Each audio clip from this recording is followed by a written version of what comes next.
വിദ്യാഭ്യാസ രംഗത്ത് അതുമായി ബന്ധപ്പെട്ട് നിൽക്കുന്ന ആളുകളെ ആകെ അത്ഭുതപ്പെടുത്തുന്ന ചില വാർത്തകളാണ് കേരളത്തിലെ മുഖ്യധാര മാധ്യമങ്ങളിലൂടെ ഇപ്പോൾ പുറത്തു വന്നുകൊണ്ടിരിക്കുന്നത്. 3 ലക്ഷം മുതൽ 10 ലക്ഷം രൂപ വരെ മുടക്കിയാൽ ഒരു PhD ഡിഗ്രി സൗജന്യമായി ലഭിക്കാൻ കഴിയുന്നു എന്നതാണ് ഇന്ന് ഈ രാജ്യത്തെ നിലവിലിരിക്കുന്ന സംവിധാനം എന്ന് കേൾക്കുമ്പോൾ അക്ഷരാർത്ഥത്തിൽ വിസ്മയിക്കുകയാണോ ഞെട്ടുകയാണോ എന്ന് ജനം തീരുമാനിക്കട്ടെ. ഇത് കേരളത്തിൽ ഇപ്പോൾ വ്യാപിച്ചിരിക്കുന്നു എന്ന് കേൾക്കുമ്പോൾ അക്ഷരാർത്ഥത്തിൽ നമുക്ക് വിദ്യാഭ്യാസ യോഗ്യതയിലുള്ള എല്ലാ വിശ്വാസ്യതകളും നഷ്ടപ്പെട്ടിരിക്കുന്നു എന്ന് വേണം കരുതാൻ. ഇപ്പോൾ കിട്ടുന്ന വാർത്തയനുസരിച്ച് ഉത്തരേന്ത്യയിലെ ചില സ്വകാര്യ സർവകലാശാലകളും വടക്ക് കിഴക്കൻ സംസ്ഥാനങ്ങളിലെ ചില സർവകലാശാലകളുമൊക്കെയാണ് ഈ തരത്തിൽ ഡിഗ്രികൾ കൊടുക്കുന്നത് എന്നാണ് അറിയുന്നത്. അതിലേറെ അത്ഭുതപ്പെടുത്തുന്നത് കേരളത്തിൽ ഇത് വിതരണം ചെയ്യുന്നതിൻ്റെ ഒരു മാഫിയ സംഘമുണ്ട്. ആ സംഘത്തിൻ്റെ നേതൃത്വം കൊടുക്കുന്നത് കേരള നിയമസഭാ സെക്രട്ടേറിയറ്റിൽ നിന്നും ഈ അടുത്ത സമയം പെൻഷൻ പറ്റി പിരിഞ്ഞ ഒരു ഉന്നത ഉദ്യോഗസ്ഥനാണ് എന്നുള്ളതാണ്. അദ്ദേഹത്തിൻ്റെ ചരിത്രം പരിശോധിച്ചപ്പോൾ മാധ്യമം കണ്ടെത്തിയത് അദ്ദേഹം ഇതുപോലെയുള്ള ഡിഗ്രികൾ കച്ചവടം നടത്തുക മാത്രമല്ല, അദ്ദേഹം തന്നെ ഏതോ ആരും അറിയപ്പെടാത്ത ഒരു സർവകലാശാലയിൽ ഗവേഷണത്തിന് നേതൃത്വം കൊടുക്കുന്ന ആളുകളുടെ പട്ടികയിൽ പോലും ഉൾപ്പെട്ടിരിക്കുന്നു എന്നാണ്. നോക്കണം കാര്യങ്ങൾ പോകുന്നത് എവിടേക്കാണെന്ന്. സർവകലാശാലകളിൽ ഗവേഷണം നടത്തുന്നതിനും ഗവേഷണത്തിന് മേൽനോട്ടം നിർവഹിക്കുന്നതിനുമൊക്കെ വളരെ കൃത്യമായ വ്യവസ്ഥകൾ ഇന്ത്യൻ പാർലമെൻറ്റിലൂടെ രൂപപ്പെടുത്തിയെടുത്ത UGC അല്ലെങ്കിൽ യൂണിവേഴ്സിറ്റി ഗ്രാൻറ്റ്സ് കമ്മീഷനാണ്. ഇന്ത്യയിലാകമാനമുള്ള സർവകലാശാലകളുടെ മേധാവിത്വം എന്ന് തന്നെ പറയട്ടെ, മുഴുവൻ കാര്യങ്ങളും നിയന്ത്രിക്കുന്നത് ഈ UGC എന്ന് പറയുന്ന കമ്മീഷനാണ്. ഇന്ത്യയിൽ 4 തരം സർവകലാശാലകളാണ് പ്രവർത്തിക്കുന്നത്. 1 കേന്ദ്ര സർവകലാശാലകൾ, 2 സംസ്ഥാന സർവകലാശാലകൾ, 3 ഡീംഡ് ടു ബി സർവകലാശാലകൾ, 4 സ്വകാര്യ സർവകലാശാലകൾ. ഇന്ത്യയിൽ സ്വകാര്യ സർവകലാശാലകൾ നാളിതുവരെ പ്രവർത്തിക്കാത്ത ഒരേ ഒരു സംസ്ഥാനമാണ് നമ്മുടെ കൊച്ചു കേരളം. ഇവിടെ കേന്ദ്ര സർവകലാശാലയുണ്ട്, സംസ്ഥാന സർവകലാശാലകളുണ്ട്, എന്നാൽ ഡീംഡ് യൂണിവേഴ്സിറ്റിയും ഉണ്ട്. ഉദാഹരണമായി അമൃത പോലെയുള്ള സ്ഥാപനങ്ങളൊക്കെ ഡീംഡ് ടു ബി യൂണിവേഴ്സിറ്റിയുടെ പട്ടികയിൽപ്പെട്ടതാണ്. നമ്മുടെ തൊട്ട അയൽവക്കത്തുള്ള NI യൂണിവേഴ്സിറ്റി, നൂറുൽ ഇസ്ലാം, അതൊക്കെ ഈ ഡീംഡ് ടു ബി യൂണിവേഴ്സിറ്റിയുടെ പട്ടികയിൽപ്പെടുന്നതാണ്. എന്നാൽ ഇതിലൊന്നും പെടാതെ തന്നെ ചില വ്യാജ സർവകലാശാലകളും ഇന്ത്യയിൽ അവിടെ ഇവിടെയായി പ്രവർത്തിക്കുന്നു എന്ന് ഇടയ്ക്കിടയ്ക്ക് പുറത്തു വരുന്ന റിപ്പോർട്ടുകൾ വ്യക്തമാക്കുന്നുണ്ട്. കാലാകാലങ്ങളിൽ യൂണിവേഴ്സിറ്റി ഗ്രാൻറ്റ്സ് കമ്മീഷൻ UGC ഇന്ത്യയിൽ അവർ അംഗീകരിക്കുന്ന സർവകലാശാലകളുടെ പട്ടിക പ്രസിദ്ധീകരിക്കാറുണ്ട്. അതോടൊപ്പം തന്നെ ഈ വ്യാജ സർവകലാശാലകളുടെയും പട്ടിക അവർ നിരത്തിയിട്ട് കുട്ടികൾക്ക് ആവശ്യമായിട്ടുള്ള മാർഗനിർദ്ദേശം നൽകുന്നുണ്ട്. ഈ വ്യാജ സർവകലാശാലകളിൽ ആരും ചേരരുത്, അവിടെ നിന്ന് പഠിച്ചിറങ്ങുന്നവർക്ക് ലഭിക്കുന്ന ബിരുദത്തിന് യാതൊരു അംഗീകാരവുമില്ല എന്നൊക്കെ പറയുന്നെങ്കിൽ പോലും പലയിടത്തും ഈ വ്യാജ സർവകലാശാലകൾ പ്രവർത്തിക്കുകയും അവർ നൽകുന്ന ഡിഗ്രിയുമായി പല കുട്ടികളും വിദേശ രാജ്യങ്ങളിൽ ജോലിക്ക് പോവുകയും ചെയ്യുന്ന സംവിധാനമുണ്ട്.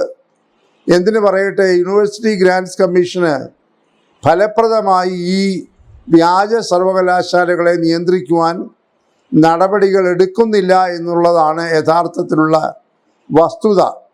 ഇതൊരു തരത്തിൽ പറഞ്ഞാൽ ക്രിമിനൽ കുറ്റമാണ് ഈ വ്യാജ സർവകലാശാലകൾ ചെയ്യുന്നത്. നമ്മൾ കള്ളനോട്ടടിക്കുന്നത് പോലെയുള്ള ഒരു കുറ്റമാണ്. കാരണം അവർ കൊടുക്കുന്ന സർട്ടിഫിക്കറ്റുകളൊക്കെ വ്യാജമാണ്. അഖിലേന്ത്യാ സർവകലാശാല സംഘടന, university grants commission, all India university അല്ലെങ്കിൽ യൂണിവേഴ്സിറ്റി യൂണിയൻ എന്നൊക്കെ പറയുന്ന സർവകലാശാല ധനസഹായ കമ്മീഷൻ UGC, അംഗീകരിച്ച ഒരു അസോസിയേഷൻ ഓഫ് ഇന്ത്യൻ യൂണിവേഴ്സിറ്റീസ് ഉണ്ട്. അതിൽ അംഗത്വമുള്ളതെല്ലാം അംഗീകൃത സർവകലാശാലകളാണ്.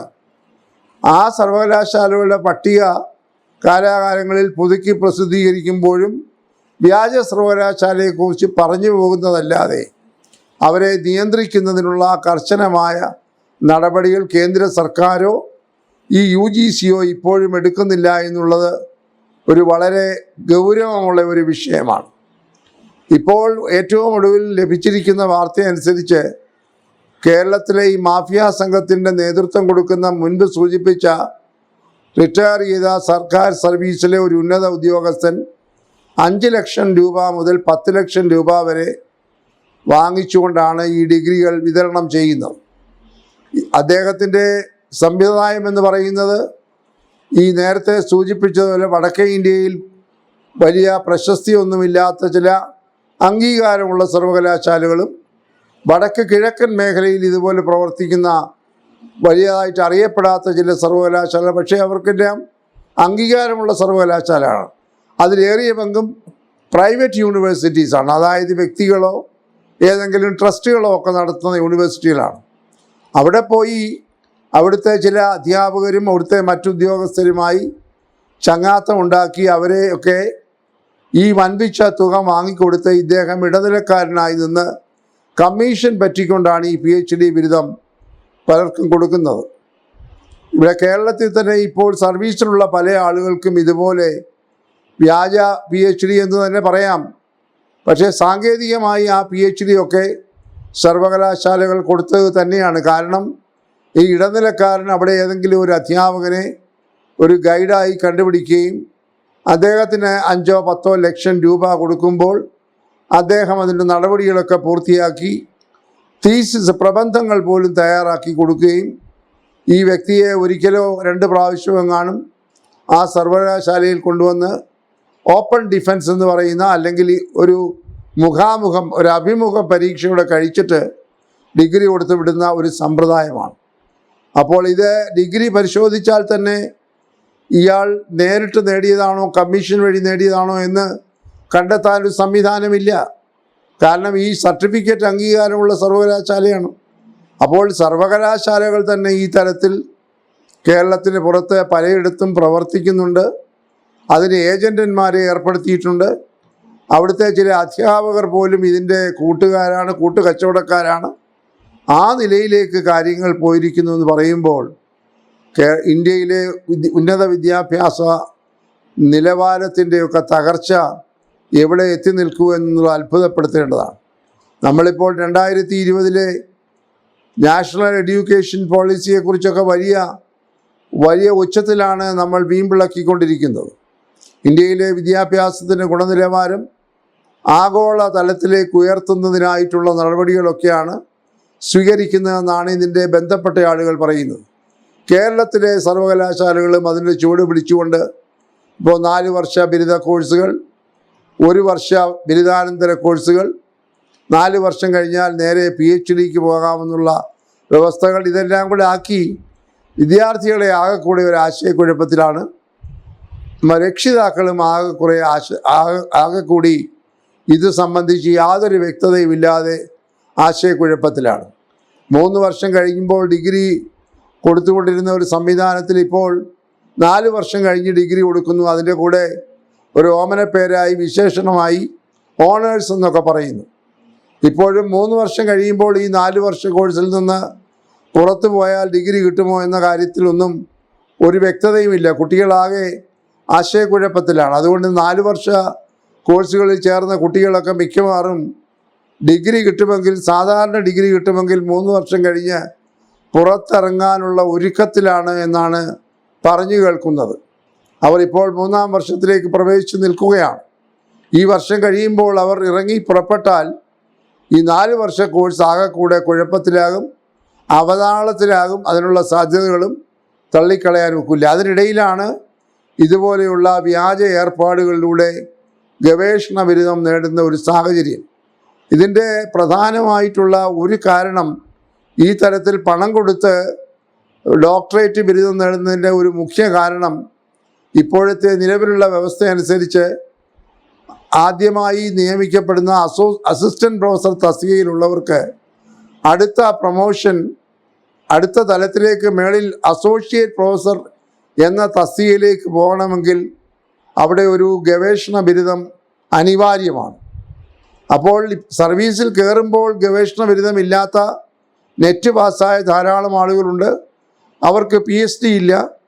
എന്നാൽ അവർ നിശ്ചിത സർവീസ് പൂർത്തിയാക്കുമ്പോൾ അസോസിയേറ്റ് പ്രൊഫസർ എന്ന് പറയുന്ന ഏകദേശം 2 ലക്ഷത്തിലധികം രൂപ പ്രതിമാസം ശമ്പളമുള്ള ആ തസ്തികയിലേക്ക് പ്രവേശനം കിട്ടണമെങ്കിൽ ഗവേഷണ ബിരുദം വേണം. അങ്ങനെയുള്ള ആളുകളാണ് ഈ കുറുക്ക് വഴിയിലൂടെ ഗവേഷണം നടത്താതെ തന്നെ ഗവേഷണം നടത്തിയെന്ന് രേഖകൾ ഉണ്ടാക്കി കേരളത്തിന് പുറത്തുള്ള സർവകലാശാലകളിൽ നിന്ന് ഈ കേരളത്തിലെ മാഫിയ സംഘത്തിൻ്റെ സഹായത്തോടെ ഡിഗ്രികൾ നേടിയെടുക്കുന്നത് എന്നുള്ളതാണ് ഇതിനകത്തെ പ്രധാനപ്പെട്ട കാര്യം.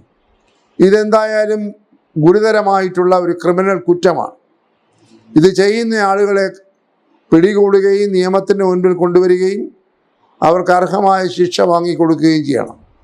ഇപ്പോൾ റിട്ടയർ ചെയ്തു പോയെങ്കിലും കേരളത്തിലെ ഉന്നതനായിട്ടുള്ള നിയമസഭാ സെക്രട്ടേറിയറ്റിലെ ഉദ്യോഗസ്ഥൻ കർശനമായി അയാളെ കസ്റ്റഡിയിലെടുക്കുകയും അയാൾ ഇങ്ങനെ വാങ്ങിക്കൊടുത്ത ബിരുദം കൊണ്ട് സർവീസിലിരിക്കുന്ന ആളുകളെ കണ്ടെത്തുകയും ചെയ്യണം. ഇപ്പോൾ പബ്ലിക് സർവീസ് കമ്മീഷനിൽ ഇതുപോലെയുള്ള ക്രമക്കേടിലൂടെ ജോലിയിലിരിക്കുന്ന പല ആളുകളെയും റാങ്ക് ലിസ്റ്റിൽപ്പെട്ടവരെയും ഒക്കെ കുറിച്ചുള്ള അന്വേഷണം നടക്കുകയാണ്. അപ്പോൾ ഇവിടുത്തെ ഉന്നത വിദ്യാഭ്യാസ മന്ത്രി ഈ തരത്തിൽ വ്യാജമായ മാർഗങ്ങളിലൂടെ ബിരുദങ്ങൾ നേടിയ ആളുകളെ കണ്ടെത്തുവാൻ സമഗ്രമായ ഒരു അന്വേഷണം അനിവാര്യമാണ് എന്നാണ് ഇപ്പോൾ ലഭിക്കുന്ന സൂചനകൾ നമുക്ക് നൽകുന്ന സന്ദേശം. ഈ ഉന്നത ഉദ്യോഗസ്ഥൻ സർവീസിൽ നിന്ന് പിരിഞ്ഞു പോയെങ്കിലും നിയമസഭാ സെക്രട്ടേറിയറ്റിൽ പ്രവർത്തിച്ച ആളാണെന്നറിയുന്നു. അയാളെ കണ്ടെത്തുകയും അയാൾ ഇതുപോലെ 5-10 ലക്ഷം രൂപ വില കൊടുത്ത് വാങ്ങിക്കൊടുത്ത ഡിഗ്രികൾ ആരൊക്കെ ഇപ്പോൾ അതിൻ്റെ ആനുകൂല്യം പറ്റുന്നു എന്ന് കണ്ടെത്തുകയും ചെയ്യേണ്ട ഒരനിവാര്യതയുണ്ട്. അങ്ങനെ ഉണ്ടെങ്കിൽ മാത്രമേ യഥാർത്ഥത്തിൽ കഠിനമായി അധ്വാനം ചെയ്ത് PhD ബിരുദം നേടിയ ആളുകളുടെ പോലും വിശ്വാസ്യത ഉറപ്പിക്കാനായി സാധിക്കുകയുള്ളൂ. ഇതൊരിക്കലും അംഗീകരിക്കാവുന്നതല്ല. യഥാർത്ഥത്തിലുള്ള ഒരു ക്രിമിനൽ കുറ്റമാണ്. നേരത്തെ പറഞ്ഞതുപോലെ കള്ളനോട്ടടിക്കുന്നതിന് തുല്യമായിട്ടുള്ള ഒരു കുറ്റം ക്രിമിനൽ കുറ്റമായി കാണുകയും ഇതിന് ഗുണഭോക്താക്കളായ ആളുകളെ മാതൃകാപരമായി ശിക്ഷിക്കുക, അതിൻ്റെ ഇടയിൽ പ്രവർത്തിച്ചിട്ടുള്ള ഇതുപോലെയുള്ള കമ്മീഷൻ ഏജൻറ്റന്മാരെയും മാഫിയ സംഘത്തെയും പുറത്തു കൊണ്ടുവരിക. ഇത്തരം കാര്യങ്ങളിൽ ഗവൺമെൻറ് പുതിയ സർക്കാർ ജാഗ്രതയോടുകൂടി പ്രവർത്തിക്കണം. ഇത് ഇന്നും ഇന്നലെയും ഈ പുതിയ സർക്കാർ വന്നതിന് ശേഷം നടന്ന സംഭവമല്ല, മുൻപും ഇത് നടന്നുകൊണ്ടിരുന്നു എന്നതാണ് മനസ്സിലാക്കുന്നത്. ഏതായാലും ഇപ്പോഴത്തെ ഉന്നത വിദ്യാഭ്യാസ മന്ത്രിയും കേരളത്തിലെ സർവകലാശാലകളും ഈ കാര്യത്തിൽ കൂടുതൽ ശ്രദ്ധ ചെലുത്തുകയും ഈ തരത്തിൽ ബിരുദം നേടി ഉന്നത സ്ഥാനങ്ങളിൽ ആരെങ്കിലും ഇരിക്കുന്നുണ്ടെങ്കിൽ അസോസിയേറ്റ് പ്രൊഫസർമാരായിട്ടോ പ്രൊഫസർമാരായിട്ടോ ആരെങ്കിലും ഇരിക്കുന്നുണ്ടെങ്കിൽ അവരെ കണ്ടെത്തി മാതൃകാപരമായി അവരുടെ മേൽ നടപടികളെടുക്കുകയും ചെയ്യണമെന്നുള്ളതാണ് ഇപ്പോൾ പൊതുസമൂഹം മുന്നോട്ട് വയ്ക്കുന്ന പ്രധാനമായിട്ടുള്ള ആവശ്യം.